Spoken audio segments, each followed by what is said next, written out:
ರಾಜಕೀಯದ ದೊಡ್ಡ ಹೀರೋ ನಿಖಿಲ್ ಅವರಿಗೆ ಒಳ್ಳೆಯದಾಗಲಿ. ಕಳೆದ ಬಾರಿ ಅತಿ ಹೆಚ್ಚು ಮತವನ್ನ ಪಡೆದರಲ್ಲಿ ಡಿಕೆ ಸುರೇಶ್ ಎರಡನೇ ಸ್ಥಾನದಲ್ಲಿ ಇದ್ರು. ಈ ಬಾರಿ ಅದು ಮೊದಲನೇ ಸ್ಥಾನ ಆಗುತ್ತೆ. ಕ್ಷೇತ್ರದ ಎಲ್ಲಾ ವಿಚಾರ ಗೊತ್ತಿರುವಂತ ನಾಯಕ ಅಂದ್ರೆ ಅದು ಡಿಕೆ ಸುರೇಶ್. ರೆಸ್ಟ್ ಇಲ್ಲದೆ ಕೆಲಸ ಮಾಡುವವರು ಅಂದ್ರೂ ಕೂಡ ಅದು ಡಿಕೆ ಸುರೇಶ್.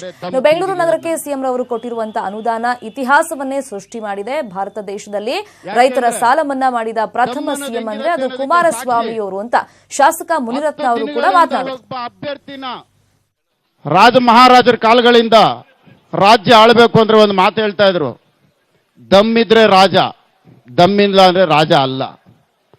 ದಮ್ಮಿದ್ರೆ ಕಿಂಗು, ದಮ್ಮಿಲ್ಲ ಅಂದ್ರೆ ಕಿಂಗ್ ಅಲ್ಲ. ಆ ದಮ್ಮಿರುವಂತ ಕೆ ಸುರೇಶ್ ಅವರೇ ದಮ್ ಕಿಂಗ್ ಇಲ್ಲಿರೋದು ನಮ್ಗೆ.